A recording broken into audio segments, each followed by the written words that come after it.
Assalamu alaikum. Kamar yadda muka yi magana, za mu yi bayani ne akan yadda za ka kulle targeting na Facebook naka da yadda kuma za ka ɓoya wato yawan friends naka, ko kuma yadda za ka samu wato followers a cikin Facebook naka. Yau za mu yi bayani ne akan shi. Bari mu buɗe data na. Abin da za ka yi shi ne za ka shiga Facebook. In ya buɗe ma kamar haka, za ka kalli layuka guda uku a saman nan.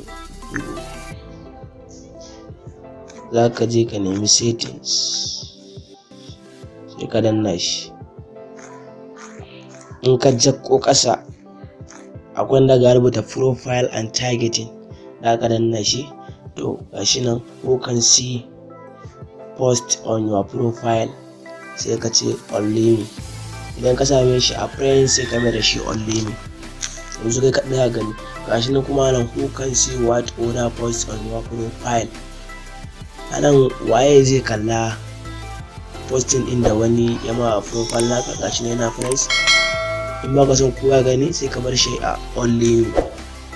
Gashi nan targeting, who can see post you are targeting on your profile.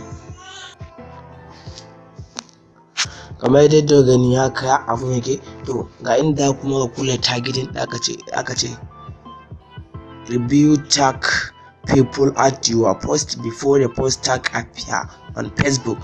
Wato zaka, in har an yi targeting, za a turo maka cewa an yi targeting naka a kafin nan posting din ya shiga cikin Facebook gabaki daya. Friends naka da kowa ya kalla posting din. Sai ka, in yana off ne, sai ka bar shi anan on, nan ma haka sai ka kashe shi. To in ka haka, shi kenan ka magance wannan matsala.